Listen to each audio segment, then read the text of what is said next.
اور سیکنڈلی ہم نے آئین کے آرٹیکل 232 سے لے کے 237 تک میری یہ رائے تھی، اور میں نے آپ کو بتایا یہ میری ذاتی رائے تھی، کہ جو کچھ سندھ گورنر ہاؤس میں ہو رہا ہے، جو خرید و فروخت ہو رہی ہے، جو لین دین ہو رہا ہے، جو ممبروں کو وہاں رکھا جا رہا ہے، سو میں ایمرجنسی اور گورنر راج سندھ میں لگانے کا حامی تھا۔ آج میں نے سمری پرائم منسٹر صاحب کو پیش کی، لیکن اس پر کوئی فیصلہ نہیں ہو سکا، ابھی بڑے دن ہیں۔ اور مجھے ایسا دکھائی دے رہا ہے کہ حالات جو ہیں جتنے ایک دو روز پہلے تلخی پہ پہنچ گئے تھے وہ کچھ بہتری کی طرف آ رہے ہیں، اور جو پی ٹی آئی کے لوگ 9 ہیں 12 ہیں، وہ اپنے علاقوں سے بھی پوچھیں، اپنے گھروں سے بھی پوچھیں، اور میں ان سے اپیل کرنا چاہ رہا ہوں کہ وہ واپس آ جائے، اور آئینی اور قانونی جنگ جو ہے اس کے بارے میں فواد چودھری صاحب وہ اسپوکس پرسن ہیں، بہتر بتائیں گے کہ وہ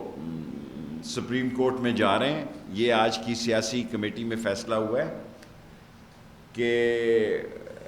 جو ہے 63A1 کے لیے اور دوسرے دفعات کے تحت سپریم کورٹ سے ان لوگوں کی بابت جن کے بارے میں آلریڈی پرائم منسٹر نے یہ کہا ہوا ہے کہ جس طرح آصف زرداری نے خط لکھا ہوا ہے اپنے اپنے ممبروں کو وہ آئیں، اسی طرح پرائم منسٹر عمران خان نے بھی خط لکھا ہوا ہے کہ ان کے آنے کی ضرورت نہیں ہے جس دن یہ ووٹنگ ہو۔ ووٹنگ کس دن ہوگی یہ اسپیکر صاحب فیصلہ کر سکیں گے۔ اگر وہ 20-21 کو بلاتے ہیں، اس کے بعد 7-9 دن ان کے پاس ہیں، یہ 4 چھٹیوں کو کہاں ایڈجسٹ کیا جاتا ہے اس کے بارے میں کچھ کہہ نہیں سکتا۔ اب بڑا مسئلہ جو ہے وہ وزیر اعظم کی ریلی ہے اور وزیر اعظم کا جلسہ ہے جو کہ 10 لاکھ لوگوں کو انہوں نے کال دی ہے۔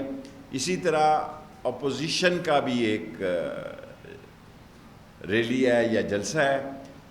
ہم چاہتے ہیں کہ یہ باہمی افہام و تفہیم سے ہم راستوں کا اور جلسہ گاہ کا تعین کر لیں۔ یہ میری طرف سے آج ان کو پیشکش ہے، اور میں نے ڈی سی اسلام آباد کو بھی ہدایت کی ہے کہ ان کی مقامی قیادت سے مل کے،